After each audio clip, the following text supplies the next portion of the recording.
sur Pensée partagée. Deuxième épisode. Premier épisode, on a parlé de quoi, mais?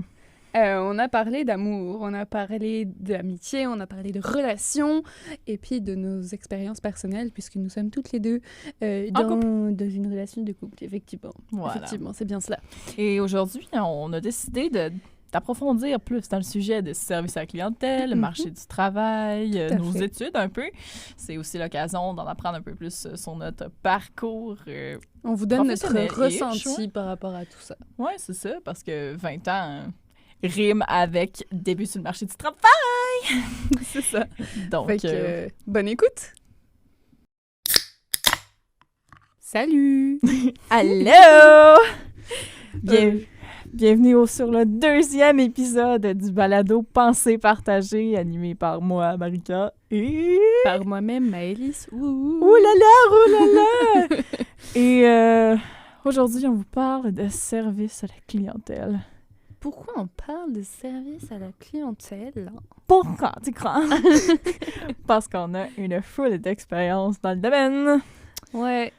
Parce qu'en tant que jeunes adultes nouvellement dans le milieu du travail, hein, comme on dit, souvent ça commence par là, ça commence par des services à la clientèle, travailler dans des magasins, travailler avec dans des restaurants. Donc voilà quoi, vous voyez le topo. Toi, t'as travaillé un peu dans quoi déjà? Dans le prêt-à-porter et dans l'alimentaire et dans la restauration. C'est quand même plusieurs domaines, comme moi, en fait. J'ai travaillé dans des boutiques, dans des restaurants, dans une résidence pour personnes âgées. Ça, c'est un peu plus unique. Spoté. Unique dans mon âge, mettons. Puis j'ai travaillé dans un cinéma aussi. Oui, c'est vrai. Fait que le service à clientèle, for the win, tattooed on the heart. Ou pas. puis éventuellement aussi dans notre truc de photo. Il y a du service à la clientèle un petit peu. Ouais, ça aussi. Mais j'y pense pas de ça parce que c'est pas à ça que je pense. Parce non, que, c'est pas le pire. C'est une belle expérience. C'est même pas... C'est ça. Ça vient de soi, quoi. Exactement. Mais c'est quoi, mettons, ton record de job? Genre, le plus longtemps que t'es resté dans un emploi? Je crois que c'est 8 mois. 8 mois, ton plus long? Ouais. Pour vrai? Oui. Quoi? Pourquoi? Tu sais, ma première job, c'était à Saint-Georges quand je travaillais dans une boutique de lingerie. Je veux pas citer les noms pour ne pas me faire accrocher. Mais je travaillais dans une boutique de lingerie. Puis, j'ai commencé là-bas, je crois, genre septembre, octobre. Puis, je savais que je déménageais à Sherbrooke. Donc, je leur avais dit qu'au mois de juin, je serais plus là du tout. Oh my God. Donc, ça n'a pas été mais super. Mais c'est vraiment ton plus long? Genre dans... je crois. Oh my God. J'ai pas compté, honnêtement. Mais après, il y a eu ça. Après, j'ai fait des photos de graduation. Puis ça, c'est du service à la clientèle. C'est pas de la photographie classique. Non, ça, c'est du très clientèle solide. Là. Puis, tu sais, concrètement, c'était un contrat d'1 an. Mm-hmm. Parce que c'était les 2 sessions. Mais en soi, c'était pas 1 an. C'était genre 4 mois là, 3 mois là. J'avoue qu'il est comme... moi, j'ai travaillé 6 ans dans une résidence pour personnes âgées. J'ai chapeauté pas mal tous les titres qu'il y avait là. Et j'ai travaillé 1 an au cinéma. Ouais. Puis là, ma dernière job en date, ça n'a pas été super long non plus. Non, mais des fois... il y a des choses qui nous poussent à quitter ces emplois-là, soit parce qu'il y a une autre opportunité qui s'offre à nous, ou c'est juste parce que c'est complètement de la chenoute. Moi, il faut savoir que j'ai travaillé là-dedans, c'était temporaire. De base, c'était annoncé quand j'arrivais là-bas. Je restais pas là-bas. Hell to the no! Non, clairement pas. Genre, j'aime ça, travailler avec des clients, avoir un contact client, mais alors... Pardon, pas là où j'ai travaillé. On a vraiment entendu la ça squish. Je glisse sur ma chaise. Désolée. Mais, mettons, ton premier emploi, là, genre, mettons, c'était quoi, là? Mon premier emploi, j'ai travaillé à l'hôtel où travaillait mon père. Il y avait un restaurant. J'avais 16 ans. Ah, quand même, c'est raisonnable. J'avais eu des mini-expériences où j'avais techniquement pas le droit officiellement de travailler, mais j'avais déjà aidé au restaurant. Mais officiellement, j'avais 16 ans, puis c'était au restaurant de l'hôtel de mon père. Puis je faisais, ok. tu sais, genre les petits déjeuners, les buffets du petit déjeuner le matin, puis un peu de service, mais... Qu'est-ce que t'avais pu ça travailler? C'était-tu ton père qui était comme « Ah! Là, ben laisse, là, viens t'à travailler avec nous autres, là. » Ah, c'était faire un peu d'argent. En soi, c'était ça. C'est vrai qu'à Puis, 16 ans, faire des sous, c'est c'est important, ça. là. Puis pendant les vacances, ça occupait aussi. Ouais. C'était juste comme ça, pour un peu pour le fun. Puis me faire un peu d'argent. Pas se mentir. C'était principalement ça. Moi, je pourrais commencer loin, là, quand même, là. J'ai passé les journaux avant d'avoir un emploi vraiment officiel, là. J'ai passé les journaux, j'avais genre... Oh, mon père, il m'ostinerait peut-être, là. J'ai commencé pas de mal à passer les journaux autour de 8 ans. C'est approximatif, là. Mais tu sais, j'avais une petite run avec... C'était du service client quand même à 8 ans, là. Je faisais du type. J'étais cute, vos grands. Ils me donnaient les petites personnes. T'es genre, oh, pauvre petite, elle donne le journal à tous les matins à 7 heures. Ben ouais, on te donne 5 piastres à la fin de la semaine. Fait ça. Ouais, j'ai fait ça. On a gardé la run de journal très longtemps. De journaux, pardon. On passait des journaux quand même assez populaires au Québec, là. Bref. Puis après ça, ben, mes frères aussi l'ont passé, mon père aussi. Puis là, moi, j'ai commencé à travailler, mes frères aussi. Puis là, mon père était tanné de faire la run tout seul. Fait que lâché la run, je pense, l'année passée. Là. Donc, OK. l'année passée ou v'là 2 ans, peut-être. Là. Je perds la notion du temps avec le temps, mais ça serait vraiment mon premier emploi. Mais mon vrai premier emploi, c'est dans la résidence personnes âgées, j'avais 14 ans. Je pensais pas que c'était aussi tôt que ça. Je savais que tu allais travailler là, parce que je t'ai connu, j'ai travaillé là, mais je savais pas que c'était... J'avais 14 ans. J'étais prête, moi, à aller travailler et faire de l'argent. Je savais déjà que j'étais workaholic. C'est pas vrai. Bah, chez nous, on n'avait juste pas le droit de travailler en bas de 16 ans. Ah, nous autres non plus. Ouais, je sais pas c'est quoi la politique légale pour travailler, là. non, ça a peut-être changé. 0, 0, 0. Ça a peut-être changé depuis, on s'entend, là, mais... Moi, quand j'ai commencé à travailler, je pouvais pas travailler avant comme 15, bientôt 16. Ouais. Puis moi, j'étais comme, bon, ben, écoute, j'ai passé le journal, je suis fucking motivée, pouvez-vous me payer? Merci. Mais j'avais 14, presque 15, là, c'était quand même pas si terrible que ça. Mais j'ai quand même commencé à 14 ans. Mes frères ont suivi aussi vers 14. Mais tu sais, c'est un milieu qui manque beaucoup, beaucoup de main-d'œuvre, donc c'était facile de faire, hey! Mais bref. Mais tu sais, la motivation comme toi, c'était pour faire de l'argent, puis c'était aussi pour m'occuper mes journées l'été, là. Ouais, ben c'est ça. Hey, à 14 ans, quand tu commences à faire du 40 heures semaine l'été, t'es genre « Oh, dang! » C'est pas que la paye. Mais avec le temps, tu réalises que ça a pas vraiment de sens. Ah non, moi, je faisais pas si gros. C'était vraiment juste un petit peu, tu sais, juste les services du matin. Ben, tu sais, je commençais tôt le matin. Je commençais genre vers 5h30 pour installer le petit déjeuner. Puis, tu sais, je finissais, il était 11h. Puis après ça, je reprenais, genre, je faisais un petit bout du service... Des fois le soir, mais c'est pas arrivé très souvent. Je faisais surtout le matin. C'était juste histoire de dire que j'avais travaillé un petit peu. Puis, mais non, chez nous, c'est tolérance zéro. En général, les jeunes qui travaillent plus tôt, c'est justement dans les trucs de leurs parents, dans les trucs de restauration ou dans les magasins. Mais encore là, même dans les magasins, c'est super contrôlé. Donc, Mais tu sais, ça, en plus, je te dirais que ça change beaucoup avec le temps, là. Ouais. Je sais pas, en France, si dans les Tim Hortons, les gens rajeunissent. Ben, tu sais, à part les McDo, il n'y a pas grand-chose chez nous. Tu sais, les fast-food, la dernière fois, j'étais allée dans des fast-food, je fais « Oh, dang! Ah non, mais là, je suis pas sûre que t'as le droit de travailler ici, là! » C'est hallucinant mais, ici, oui. Mais c'est ça. Je sais pas où la politique là-dedans, c'est qui surveille ça, mais bref. Des Moi, fois, je crois qu'il y en a... Depuis le COVID, ben, justement, j'ai posé la question l'autre jour parce que ben, j'ai travaillé... au métro. Et puis, le métro m'agressera pas parce que je dis que j'ai travaillé là-bas. Je penserais pas. Mais je travaillais au métro, puis justement, il y avait de plus en plus de gens jeunes. Puis nous, on avait besoin de monde dans le département où j'étais. Puis là, je disais genre, voyons, on reçoit des CV de petites filles de 14 ans. Ouais, c'est ça. Bof. Ouais. À un moment donné, c'est à se questionner du genre... Tu sais, est-ce que t'as vraiment les capacités nécessaires pour faire ce travail-là? Tu sais, je veux dire, t'as 13-14 ans... T'as pas la maturité nécessaire. Tu sais, puis tu fais face à toutes sortes de clients. Je pense aux gens qui travaillent justement dans la restauration rapide, là. C'est comme... Tu fais affaire avec toutes sortes de monde, pas nécessairement très gentil, il faut que tu gardes ton tact. T'as 13 ans, tu sais même pas c'est quoi du tact. Non, c'est ça. Non, c'est clair que non. Tu sais, mais... c'est quelque chose... Mais bref, je sais pas si c'est positif ou négatif. Je pense que c'est depuis la COVID que, justement, ils ont délaissé un petit peu parce qu'ils cherchaient tellement de monde que... Ils ont juste baissé les bras sur le contrôle de ça, puis ils ont dit on va prendre tout le monde qui vient. je pense que c'est juste ça. Tu sais, pour replonger, le service à la clientèle, c'est souvent, ben en tout cas, selon mon expérience, parce que tout ce qu'on dit ici est retenu de nos expériences. Que le service à la clientèle, c'est vraiment les jobs où il manque le plus de monde, je pense. Oui. Puis je me posais la question, j'étais genre, qu'est-ce qui rend les jobs au service à la clientèle tellement désagréables? Qu'est-ce qui rend ça désagréable? Il y a beaucoup de choses et peu de choses en même temps. Ouais, c'est très peu de critères, mais c'est pas stable. Honnêtement, on va pas se mentir, c'est pas très bien payé. Non. En partant. Donc déjà là, c'est un critère pour que les gens restent pas forcément. On va pas se mentir. C'est un excellent critère quand même, le salaire. Ouais. Puis la qualité de travail, souvent, c'est beaucoup trop d'heures. Notamment parce que, on va pas se mentir, les magasins sont genre ouverts quasiment 24/24. Genre en France. No. C'est pas ouvert en fin de semaine, c'est pas ouvert les lundis.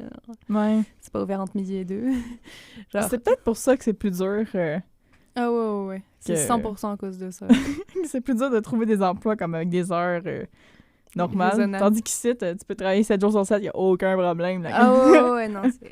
Non, mais moi, je pense problème. que les critères, c'est les horaires, le salaire, puis après, là, ça va dépendre plus du commerce, mais en général, la gestion du truc aussi. Ben, pour ma part, j'ai déjà... est-ce que j'ai déjà quitté des jobs en fonction... Ben, en fait, les raisons que des fois, ils m'ont fait quitter des emplois, c'est vraiment juste la manière, les patrons. Les patrons, l'ambiance d'équipe. Général. L'ambiance d'équipe. Puis la clientèle, c'est arrivé une fois. Se faire sacrer par la veille d'un client, c'est jamais agréable. Oh ouais, non. Ça fait partie de mes pires moments. Là. J'ai travaillé genre 2-3 mois dans un restaurant en même temps que de travailler. En tout cas, je travaillais beaucoup cette période-là. J'avais comme 3 emplois. Bref. Puis genre, tu travaillais du soir, là, tu commençais ton chiffre, il était comme 5 heures, tu sortais de là. Tu savais jamais à quelle heure tu sortais. Si tu sortais à minuit, 1 heure, 2 heures. Ouais. C'était pas un resto-bar ou quelque chose de même, mais les gens restaient tard le vendredi puis le samedi soir. Et je connaissais pas encore nécessairement toute la place après comme 2-3 semaines. Puis j'ai pogné un client qui voulait quelque chose de simple, mais il l'expliquait de manière tellement compliquée que je voyais ça plus compliqué que ce que c'était. Et quand j'ai pas voulu me casser la tête, j'ai mangé un chiard de marde par toute la table. Puis un monsieur qui s'est fâché puis il me sacrait par la tête. Genre, il y a la gang, j'ai 18 ans, là. Ouais, ça fait 2 semaines que je suis ici. On peut-tu, s'il vous plaît? Mais honnêtement, si tu veux faire une crise de panique à un employé, s'axer par la tête et manque-lui un peu de respect. Ouais, c'est ça. C'est ça. Ben, moi, j'ai eu... quand j'ai commencé... C'était pas si mal, honnêtement. Quand j'ai fait au restaurant, c'était quand même correct, la clientèle. Mon père, il me mettait souvent avec les tables des petits vieux. C'était en Suisse, donc il y avait beaucoup d'étrangers. Puis il me mettait à la table des petits vieux qui parlaient anglais. Puis chaque fois que je passais à côté, t'es genre... Ah, la petite fille! Je suis détestable. Ah, mais c'était ça. Il m'adorait. Mon père, il me mettait juste là parce que les clients étaient contents. C'était plutôt correct comme expérience. Puis après, il y a eu des petits couacs qui m'ont fait dire je travaillerai pas toute ma vie là. C'était pas prévu, mais ça a confirmé le truc. C'est genre une fois où... C'est vraiment spécifique, là, mais... Genre, il y avait un comptoir. Je travaillais derrière un comptoir. Puis je posais les verres sur un plateau. Et le comptoir était plus haut que moi, donc je voyais pas vraiment ce que je faisais. Donc j'empilais les verres, puis je les poussais un petit peu pour mettre la rangée derrière. Et je voyais pas si ça allait tomber ou pas. Puis un monsieur qui s'est mis devant, qui m'a regardé faire, il m'a regardé ranger les verres. Puis le moment où il y en a un qui est tombé, il a fait « Ah !» Puis là, il a dit des choses en allemand, puis il est parti. Il aurait juste pu me dire « Attention ». Il était là, il me regardait. Il était genre, conne. Oh là là. Il y en a qui sont frustrés dans la vie. Ah ouais, c'est ça. Moi, c'était un vieux monsieur. Mais tant que t'as jamais travaillé au service à la clientèle, tu sais pas comment traiter les gens du service à la clientèle. Non, c'est ça. Puis tu sais, j'ai 16 ans à ce moment-là, je m'en fous un petit peu. Honnêtement, je suis juste là en mode, oui, oh, c'est cool, c'est drôle, hihi, ha, ha, ho, ho. Mais tu sais, on entend souvent... que les jeunes ne savent plus travailler, là. Ouais. Que les les jeunes, ça travaille peu, là. Tu penses que c'est vrai? Non. Enfin, non. En tout cas, c'est pas spécifique aux jeunes. Ben, je pense pas non plus que c'est spécifique aux jeunes. Je veux dire, il y a des jeunes comme des vieux qui travaillent puis qui travaillent pas. Ouais. C'est sûr que ça dépend dans quel genre d'emploi aussi. Puis, oui. Tu sais, ça dépend du profil type de la personne, je pense. Hein. Mais je pense que les jeunes, c'est pas qu'ils savent plus travailler, c'est qu'ils veulent travailler tout de suite à un endroit où ça va bien se passer. Oui, ils deviennent plus difficiles. C'est ça. Ça cherche la stabilité plus vite que ça le faisait avant. Il y a moins justement ce truc de je vais trouver un petit travail alimentaire, le temps de... Parce que, genre, au métro, Non, c'est récent, mon expérience au métro. Ouais. Puis, c'était fou. On a eu tellement de monde dans un laps de temps minable, là. Et les gens, ils étaient pas... C'était salaire, premièrement. À chaque fois, c'était le salaire, le salaire, le salaire. C'était pas super bien payé, mais c'était pas non plus... C'était correct pour, disons, le travail qu'ils avaient à faire. Puis, ça allait jamais. Ils demandaient tant d'heures, tu leur donnes le nombre d'heures, puis finalement, ils veulent en faire moins, ou alors ils veulent en faire plus, mais à chaque fois que tu changes pour que ça leur aille, ben, ils sont plus contents. Mais ça se voyait chez les jeunes, parce que c'était les jeunes qui cherchaient le plus du travail. Mais tu regardais, t'entendais parler les plus vieux, ils avaient les mêmes critères. C'est juste que c'est des gens qui vont moins quitter le travail facilement parce qu'ils ont une vie à gérer, c'est une vie de famille ou des trucs à payer, puis du coup, ben, ils vont pas quitter le travail aussi facilement, mais ils chialent autant derrière. Mais j'aurais quand même tendance à dire que c'est quand même une tendance que les jeunes, pour avoir travaillé dans plein d'endroits, je dirais que les jeunes, est-ce que c'est par manque d'expérience peut-être? Des fois que c'est pas aussi efficace, puis tu sais, c'est quand même une bonne chose qu'ils reconnaissent, c'est comme... Ça n'a pas de sens. Je veux des qualités dans mon travail. Je veux pas avoir l'impression de venir... Pas de venir travailler, mais que... Tu sais, que j'ai envie de prendre du plaisir dans mon travail. T'as pas envie de te faire chier, genre. Ouais. Puis de te payer un salaire de crefin, chose que, je te dirais, notre génération, à nous, fait plus ou moins. Ça dépend qui, puis dans quel domaine, encore une fois, mais... je sais pas. Je travaillais... j'ose pas le nommer, là. Je travaillais dans un endroit où il y avait beaucoup de jeunes et tu savais très bien qui faisait la job et qui ne la faisait pas, puis qui était juste là parce qu'il devait être là. Parce qu'il faut qu'il paye ses sorties. Genre. C'est ça. Parce que les mamans, papa, ils ne payent plus les sorties. Il y en a que oui, il y en a que ça... Ouais, ça continue, ils vivent bien. Tant mieux pour eux. Mais c'est quand même une tendance que j'ai pu voir, mais encore là, c'est une généralité, puis c'est une question de contexte. Ouais. Fait que, ouais. Ouais, non, c'est difficile. Je pense qu'on remet beaucoup ça sur les jeunes parce que c'est facile, puis que les jeunes sont pas encore stables dans leur vie. Donc du coup, ben, évidemment que ça va plus se jouer au niveau des jeunes. Parce que justement, ils n'ont pas cette stabilité encore, puis ils la cherchent. Parce que on parle comme les jeunes sont trop difficiles, mais c'est peut-être les patrons qu'il faut qu'ils s'ajustent, tu sais. Ah, carrément. Ils s'ajustent, oui, on s'entend, il y a une certaine limite à s'ajuster aux besoins de ses employés, mais ça reste que... Les mentalités changent aussi. Hein. Ben c'est ça. Tu sais, juste ce matin, j'avais une rencontre dans le cadre de mon stage où on parlait de santé mentale. La santé mentale qui est devenue un enjeu important dans tout type d'entreprise parce que c'est ce qui fait que ton entreprise va bien. Ouais. C'est si tes employés ont une bonne santé mentale, que l'esprit de l'équipe est nice, hey, t'as 4 fois plus envie de faire ta job, carrément. Même si ta job en tant que telle, c'est pas nécessairement nice. Ouais, mais c'est ça. Si tu travailles dans un environnement qui est agréable, tout de suite, ça va te donner envie d'y aller tous les jours. Ou du moins...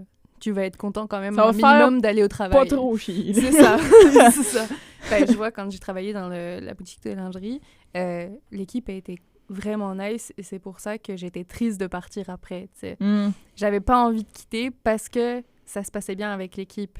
Ouais. Mais derrière, dans un sens, je regrettais pas tant que ça parce que quand tu regardais les conditions de travail, bah honnêtement, c'était nous torturer.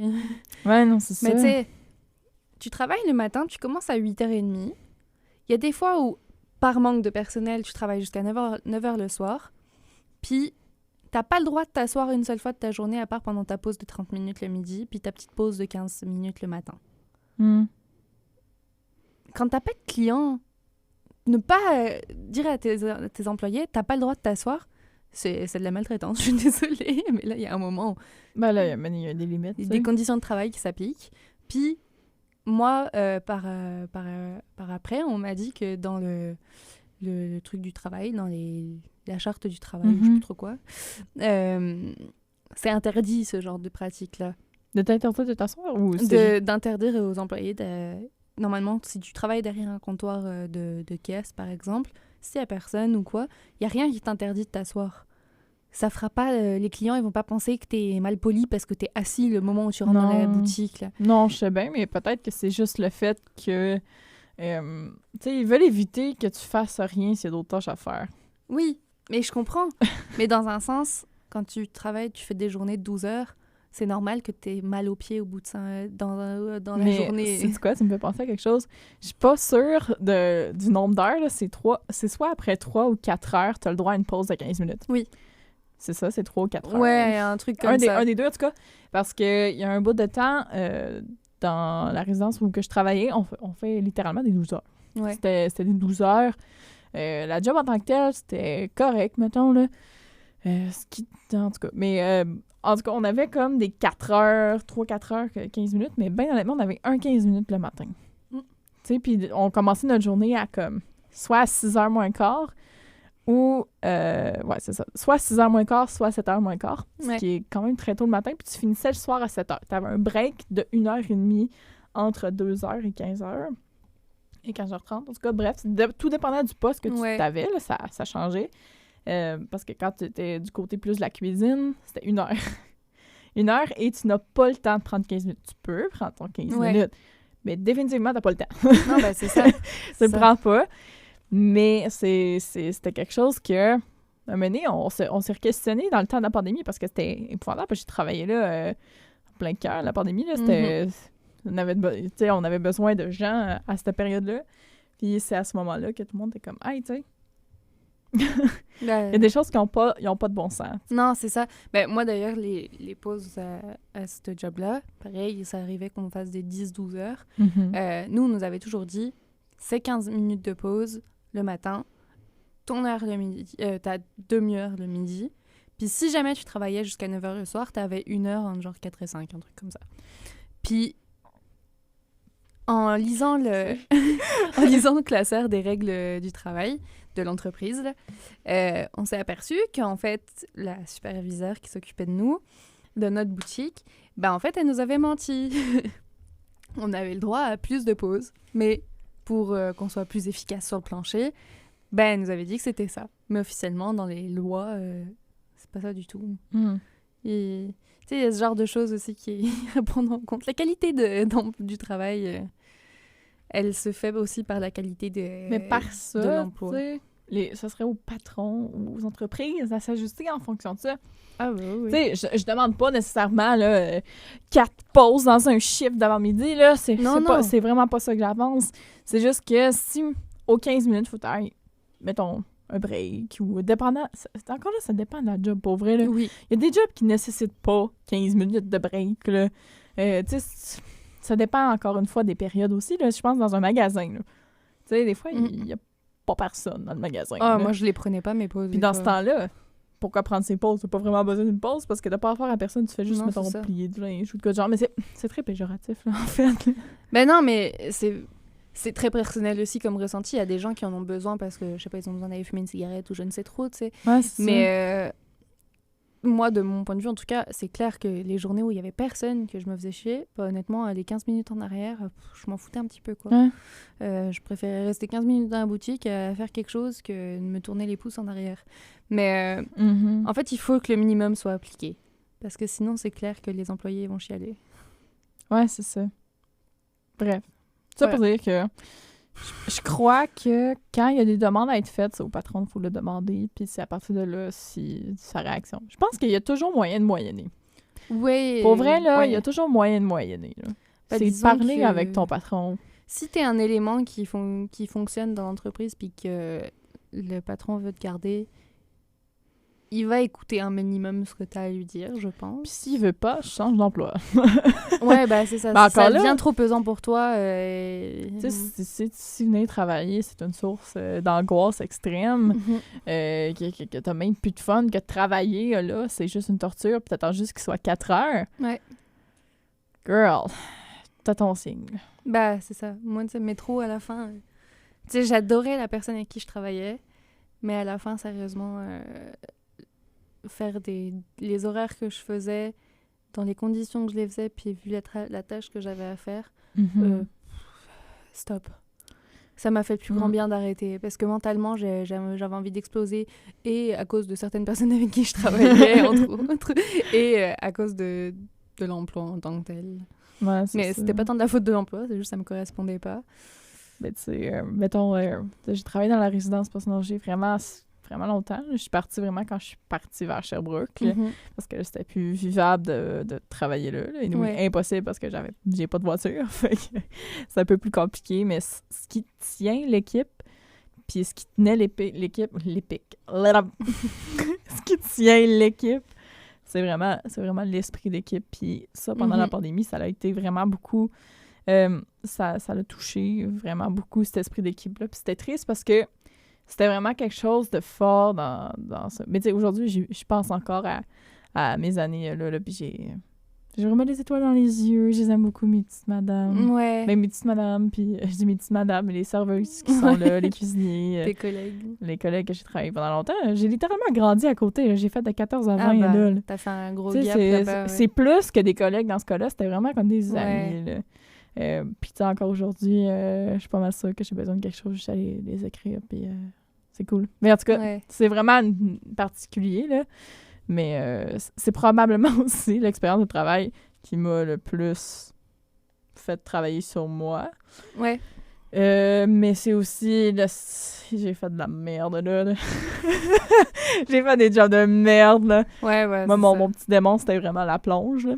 Ah, ben. Et à un moment donné, dans l'esprit d'équipe, elle avait pris tellement un coup que j'étais contente de faire de la planche. Ah, tu m'étonnes.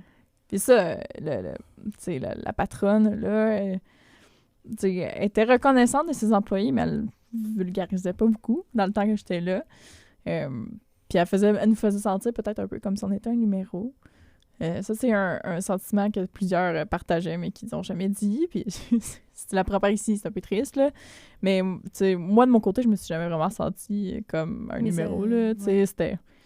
j'étais là, puis j'ai démerdé beaucoup. Bref, tu sais, dans toutes les expériences de travail que t'as fait, autant que moi, là, on a un esti de gros CV. En tout cas, de c'est quoi, mettons, ton plus beau souvenir, puis dans quel genre d'entreprise? Je pense que la meilleure expérience que j'ai eue, enfin l'endroit où j'ai les plus beaux souvenirs de travail, c'était dans la boutique de lingerie avec les deux filles avec qui j'étais. Il y en avait une, c'était une de mes amies, donc il y avait des chances pour que ça se passe bien. Puis j'ai rencontré la gérante de la boutique était vraiment un gros cœur. Genre l'équipe était beaucoup trop nice. On a tellement ri, puis on se disait qu'on s'appréciait, puis quand je suis partie, il y avait de l'émotion. Je pense que c'est juste l'expérience en tant que telle avec ces filles-là qui... Parce que même si le travail nous est toutes chier, honnêtement, pour être complètement honnête, on avait toute marre du truc. On était contentes de se voir, puis de se raconter... on se racontait nos vies. C'était une relation d'amitié. Oh. C'était beau. Puis honnêtement, la dernière... expérience que j'ai eue au métro, c'était la gérante pareil. Je garderai des beaux souvenirs de ces personnes, puis je sais que je resterai en contact avec. Puis c'est ça que j'apprécie. Ah non, j'ai le même sentiment. J'ai parlé un peu plus tôt la résidence personnes âgées. Je te jure, j'ai pas fait de bye-bye officiel parce que je pensais qu'elle allait revenir après la pandémie. Mais la première fois que je suis partie juste pour aller à Sherbrooke, je savais que ça allait être pas mal la fin. Ça allait être la fin. J'étais très émotionnelle. C'est la première fois que j'avais une grosse affaire comme ça. Je les aime beaucoup, beaucoup d'amour. Les serveuses que j'ai travaillé là, puis la gang de la cuisine. J'ai ri une hostie claque. On a fait des niaiseries en tabarnak. J'avais les week-ends, à un moment donné, mes frères travaillaient là aussi.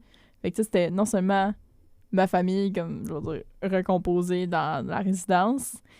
Mais en plus, il y avait ma vraie famille dedans. Genre, c'était super nice. On était les petits vachons. On est trois, là. Donc, c'est... Non, j'ai vraiment des beaux souvenirs. Là, on a ri beaucoup. Je faisais beaucoup de week-ends. On fait, tu sais, pendant 12 heures, là, t'as pas le choix de bien t'entendre avec tous les autres avec qui tu travailles, là. Ah, bah oui. Tu sais, je travaillais dans la cuisine avec un de mes amis qui s'appelait Alexandre. J'ai juste ça, des amis qui s'appelaient Alexandre. Puis j'avais une de mes amies d'enfance qui était à Plonge. Peux-tu te dire qu'on a fait des niaiseries? Ah, c'était drôle ces fins de semaine-là. Puis encore là... Ah non, je suis pensée c'était nice, là. Je les aime vraiment beaucoup. Puis il y a le cinéma aussi, ça a été nice aussi. Ça a été une de mes meilleures, une de mes meilleures expériences de travail, honnêtement. Là. Les patrons compréhensifs à souhait. Ouais. La job en tant que telle, super nice. La clientèle est super nice. Genre, c'est sûr que j'ai pas travaillé là aussi longtemps, mais ça m'a fait quand même quelque chose de partir parce que j'aimais vraiment beaucoup la gang, notamment ma gang du dimanche. Ouais. Mais qui, la moitié, sont toutes parties, là, mais je les aimais vraiment beaucoup. Ben, moi, une expérience où je regrette de ne pas avoir eu plus de contact avec mes collègues, puis le personne au travail en tant que tel, c'était quand je faisais les photos de graduation. La job était cool. C'était pas ce que je voulais faire de ma vie, parce qu'on était trop sur la route, puis c'était trop intense. Mais les personnes avec qui je travaillais, je les voyais jamais parce que les bureaux sont à Témiscouata, donc... Vraiment loin! C'est pas super pratique. C'est combien de temps d'ici? 4h30. T'es allée là comme 3-4 fois, je pense? Ouais. Ben, j'y suis allée pour passer mon entretien. J'ai fait l'aller-retour dans la journée. Ouais, non, c'est vrai. J'étais investie. Puis, non, puis tu sais, le boss était cool. L'équipe du bureau était vraiment cool. T'sais, on a fait le party de Noël ensemble. Je pense que c'est un de mes plus beaux souvenirs de party de job qu'il y a pu avoir. J'en ai pas fait beaucoup, mais je pense que je suis contente de l'avoir fait, d'y avoir été, parce que c'était vraiment, vraiment nice. Tu sais, chaque expérience nous donne de l'expérience. Ah, moi, je crache sur aucune expérience que j'ai eue. Genre, je le sais. Même si ça n'a rien à voir avec ce que je veux faire dans ma vie, tu sais, je me dis ça peut être que du positif. Tu sais, quand on pense dans des réflexions profondes, même dans les choses qu'on n'a pas aimées, il y a quand même quelque chose qu'on a appris. Oui. Tu sais, j'ai fait des stages aussi de mon côté. Mm-hmm. Puis même si le stage en tant que tel m'intéressait pas, j'ai quand même confirmé ce qui m'intéressait pas, puis j'ai découvert autre chose de ma personnalité, puis de mes capacités, des compétences, puis c'est vraiment cool pour ça. Puis les jobs au service à la clientèle, ça forge une personnalité, ma fille, là. Ah, complètement. C'est vraiment comme... Je pense que c'est là positif. Que tu te découvres en tant que personne qui rentre dans le monde du travail, tu sais. Ça te confronte à tous les niveaux. Ouais. Puis, tu sais, mettons, je pense aux anxieux, là. Anxieux ou pas, je veux dire, le service à la clientèle, ça devient... je sais pas. Ça peut juste aider, j'ai l'impression. Peut-être, là. Ça peut juste apporter du positif dans comment tu te sens dans un milieu de travail, puis comment tu te places aussi dans le milieu du travail, tu sais. Ouais. Parce que moi, tu vois, par exemple, on m'a toujours dit, toi, tu pourras jamais être boss parce que j'ai un trop fort caractère. Puis si quelqu'un me fait chier, il va vite le sentir. Je sais pas assez contenir mes émotions à partir du moment où ça se passe pas bien. Puis, je pense que je partirais trop au quart de tour. Puis même, je veux pas parce que c'est trop de responsabilités. Puis ça me correspond pas. Je suis pas du genre à vouloir avoir les responsabilités. Je suis très bien... tu sais, les postes que j'ai eus dans le milieu de la vente, j'ai toujours été assistante gérante.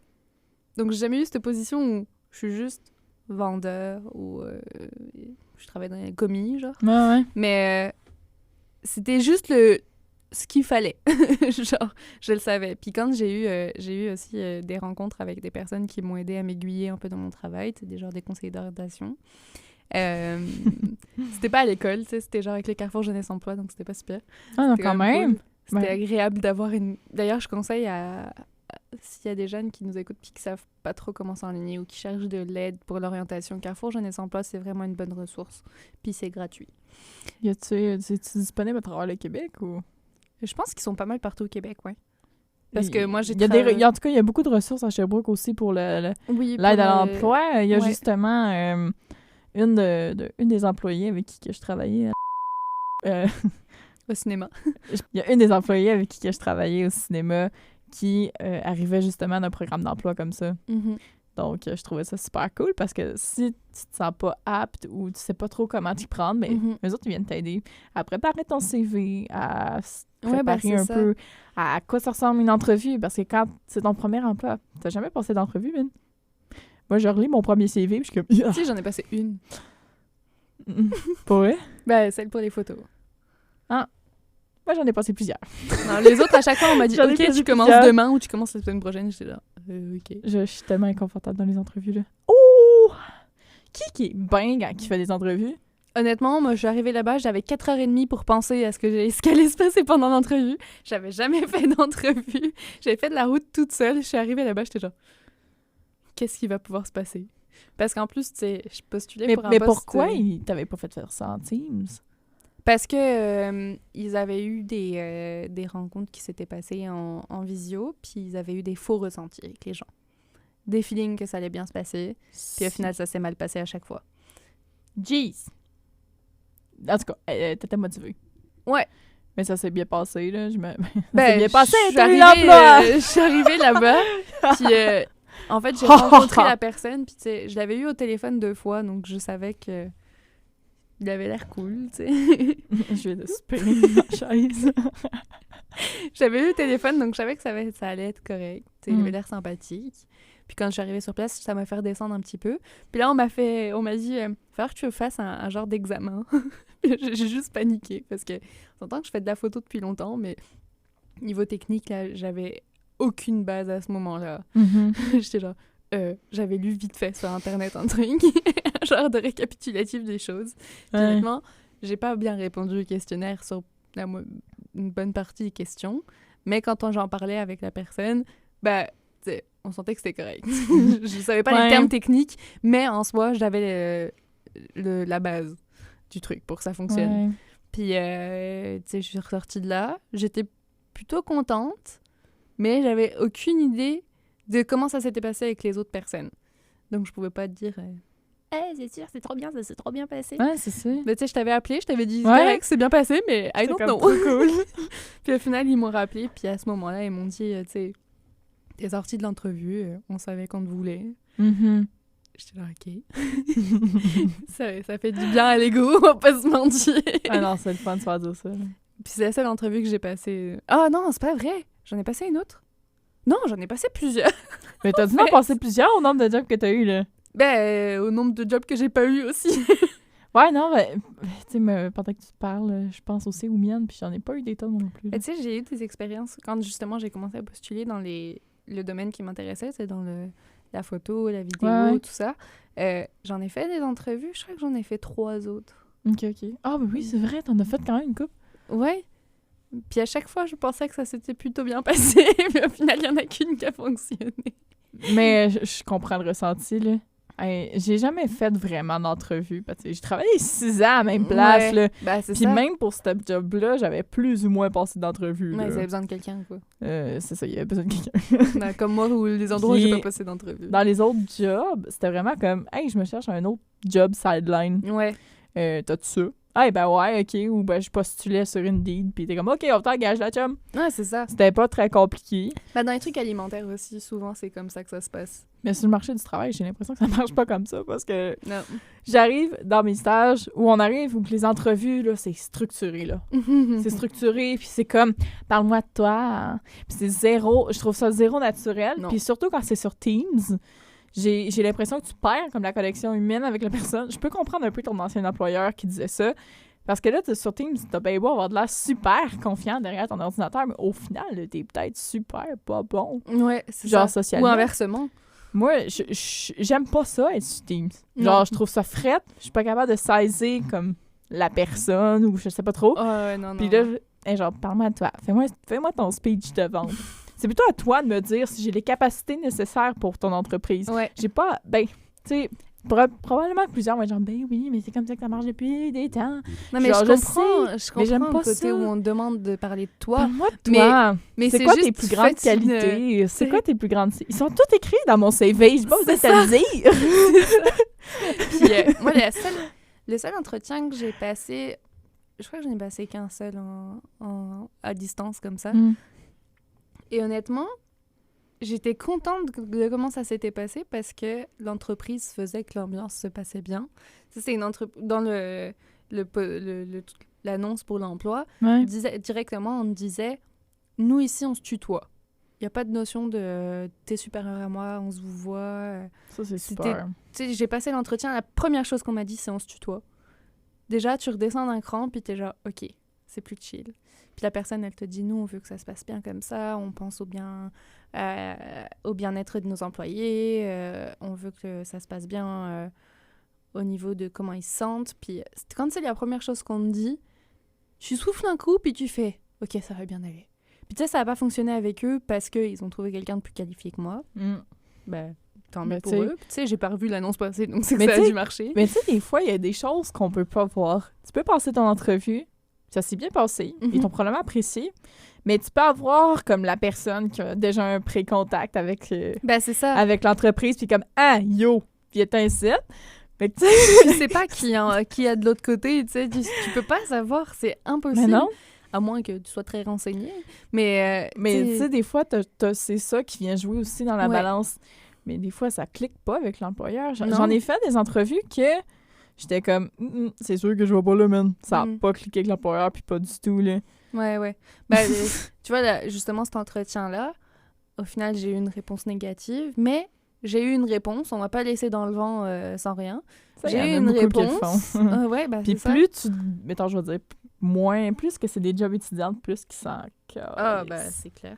Et là, justement, tu sais, elle me répond, elle me dit que c'est négatif. Moi, ça me fait vraiment suer. Je suis vraiment déçue parce que c'était vraiment une job qui m'intéressait, puis ça avait l'air vraiment cool. Mais tu sais, je comprends. Je sais que je suis pas forcément très qualifiée, puis qu'il y a des gens sûrement plus qualifiés que moi qui veulent aussi le poste. Puis je me suis dit, bon, on va rester dans une bonne entente. Tu sais, j'aurais écrit à la dame. Je dis, ben, écoutez, merci de m'avoir répondu. Déjà, ça me fait... J'apprécie le geste. Et puis, tu sais, il faut toujours rester dans cette démarche que peut-être que ça va pas marcher là, mais peut-être que ça va marcher l'année prochaine ou dans 3 mois avec la même personne. Donc, faut pas se braquer tout de suite aussi si jamais on te dit non. Mais j'ai pas aimé, t'as dit parce que j'étais pas qualifiée puis quelqu'un l'était. J'étais genre, non, c'est pas ça. Non, mais sur le papier, j'étais pas assez qualifiée. C'est juste que ton profil concordait pas avec celui-là d'entreprise, c'est plus ça. Ben, c'est pas ce qu'elle m'a dit, justement. Elle m'a dit tout le contraire. Quand, justement, j'ai rediscuté avec elle, quand elle m'a dit que la réponse était négative, elle m'a dit « Moi, j'ai beaucoup apprécié l'entrevue avec toi. » Puis sur le moment, elle m'avait dit « Tu sais, je sens ça match au niveau des valeurs, que t'as les mêmes valeurs que nous. » Mais c'était vraiment juste que la personne qui employait, elle cherchait quelqu'un sur le papier qui était qualifié. Ah, un papier. Ça, là, on pourrait en parler pendant des heures et des heures. Parce que autant dans, je veux dire, notre domaine, au niveau photographie, qu'en communication, là, les petits papiers. Je pense aux gens qui ont des techniques spécialisées en journalisme ou en radio ou en télé. Je ne vais pas nommer le programme parce qu'ils vont se reconnaître en esti. À quel point on se fait dire, nous autres, les étudiants en communication, genre « Ah, mais tu sais, t'es pas allé dans tel programme. » Ouais. Ah non, mais t'es pas allé dans tel programme, fait que toi, ton programme vaut rien. Hey, va chier. J'ai vu les mêmes choses, genre. Voilà. Ça fait chier parce que tu peux avoir les compétences d'eux. Ouais. Puis ils vont être genre « Ouais, mais t'as pas fait ça. » Ah, c'est ça. Hey! Sacrément! On a appelé ce podcast le service à la clientèle, mais on devrait appeler ça le monde du travail, honnêtement. Nos expériences de travail. Je pense que ouais.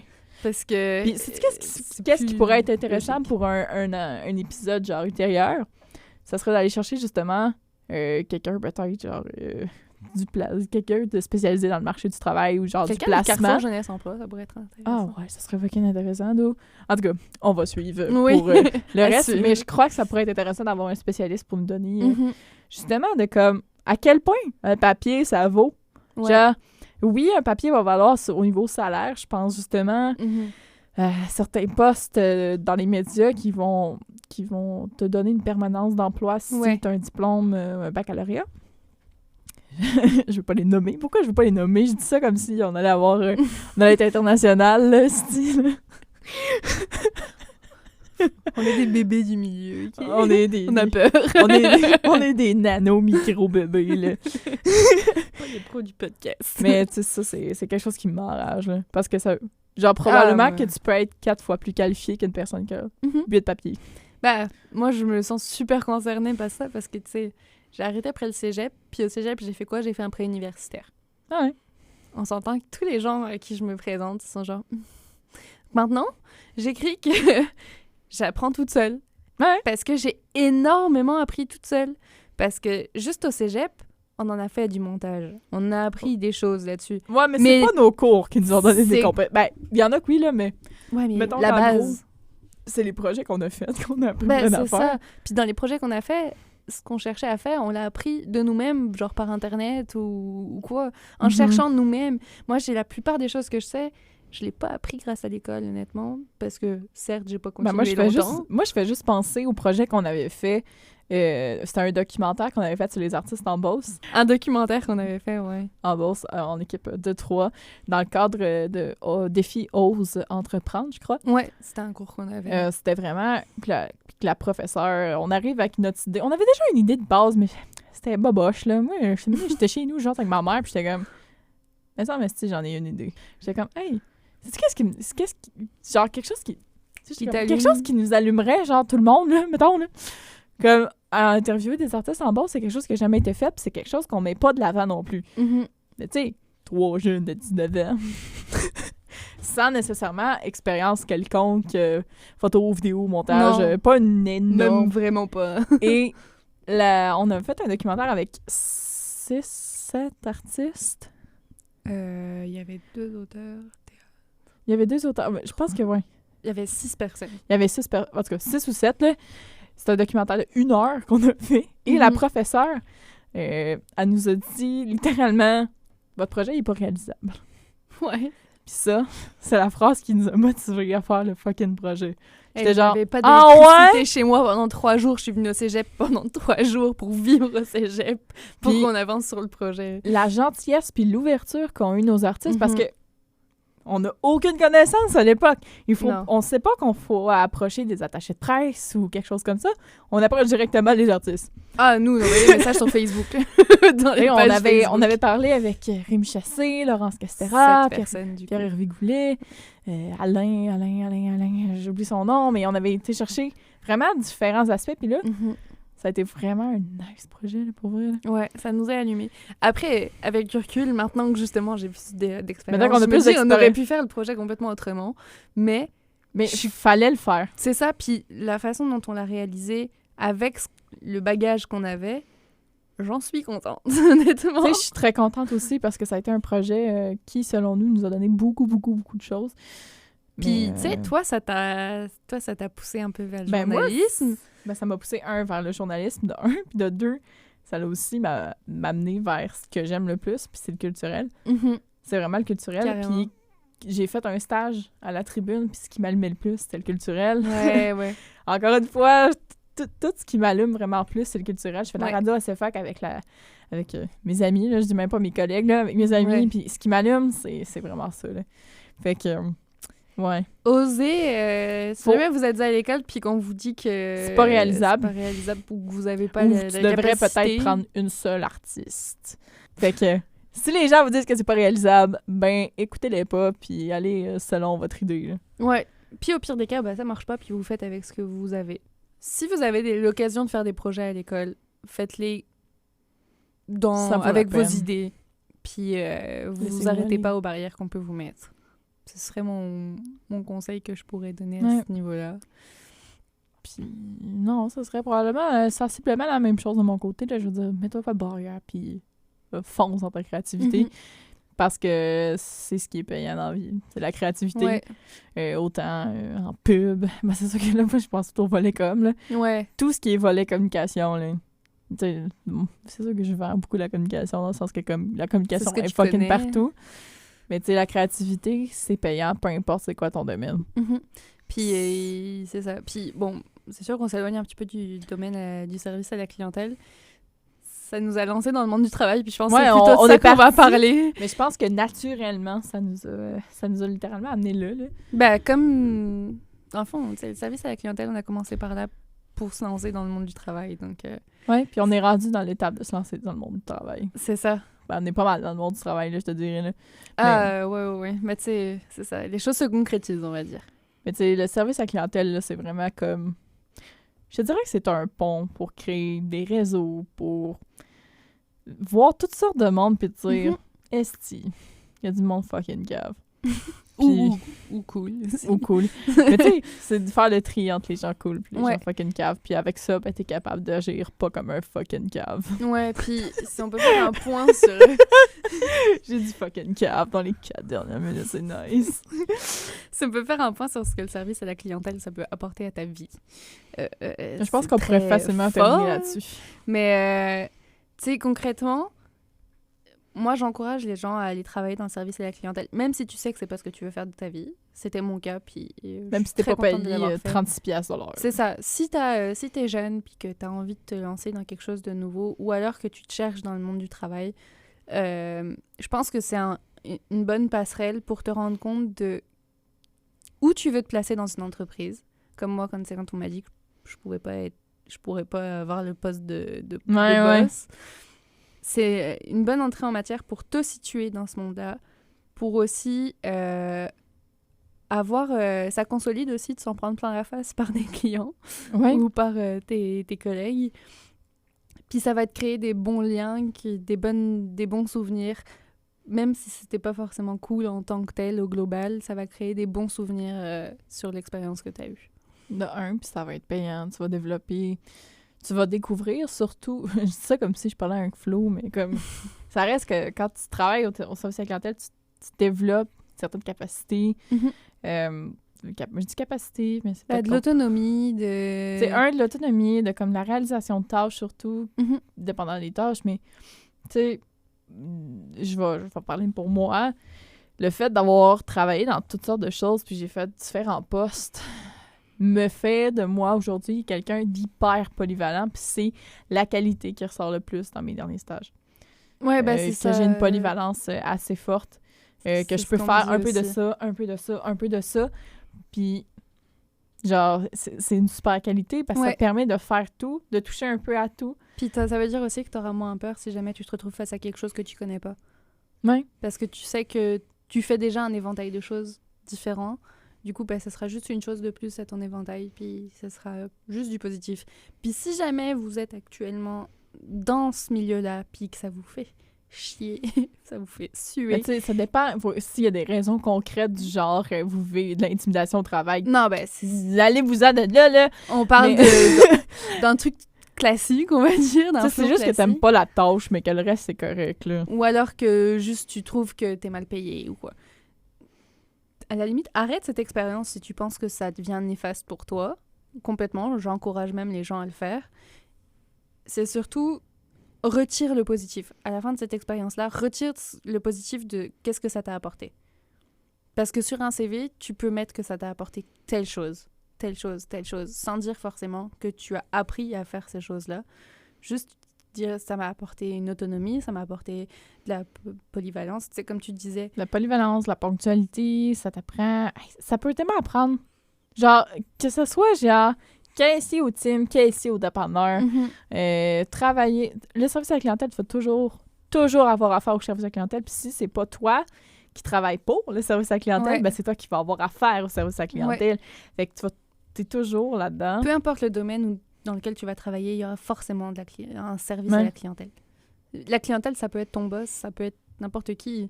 Il y aura forcément un client quelque part. Parce que tout est relié. C'est le service à la clientèle qui mène le monde. Pour vrai, quand même un peu. Là. ça sera partout. Le service à la clientèle, il est partout. Ouais. Donc, c'est ça, tu sais. Donc, c'est un job. Service à la clientèle. T'es juste pas content de ton salaire. Et que le reste, c'est nice. Donne-toi du temps. Ouais. Donne-toi du temps. Attends pas de faire « Ah, j'aime pas ça après 2 jours, là. » Donne-toi une semaine. Ouais, c'est ça. 2 semaines, peut-être. 1 mois, même. Ouais, mais à 2 semaines, t'es capable de prendre le pouls, là. Oui. Non, mais c'est ça. C'est ça. Donne-toi le temps de bien tester le terrain avant de prendre peur. Après, vous avez le droit aussi de vous dire qu'on est personne pour vous donner ses conseils. Oui, en effet. T'as le droit de dire, genre, si... t'écoutes, genre... C'est juste nous, de notre ressenti personnel. J'en ai fait des jobs de merde, t'en as fait des jobs de merde. On parle de notre vécu. Ça te parle pas, c'est tout à fait normal parce que, tu sais... Je voulais lancer notre slogan. Parce que, tu sais, on ne détient pas la vérité, hein. Parce que nos pensées sont fucking partagées. Drop the mic. Merci d'avoir été des nôtres cette semaine. On se retrouve dans 2 semaines pour un autre épisode de Pensées partagées sur toutes nos plateformes. Retrouvez-nous, oui, c'est ça, sur toutes les plateformes. Rejoignez-nous aussi sur nos réseaux sociaux, TikTok, Instagram, Facebook. Tout va être mis dans la description. Ça va être écrit quelque part. Vous allez les retrouver. Vous allez les retrouver, peu importe Party Mix, c'est nous! de où vous écoutez ce podcast. Avant de vous dire bye-bye, la gang, n'hésitez pas à nous faire parvenir vos commentaires, vos suggestions. Bon, commentaires constructifs, là, on s'entend, on veut pas du shame, on veut s'améliorer.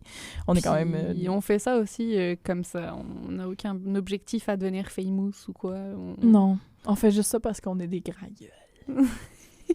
C'est ça. Donc, laissez-nous nos commentaires, comment on pourrait s'améliorer, vos observations par rapport au sujet. On est preneuse de tout. T'as envie de venir sur le podcast, écris-nous, on peut se trouver quelque chose. Oui! Sur ce, à dans 2 semaines. À dans 2 semaines. Bye. Bye.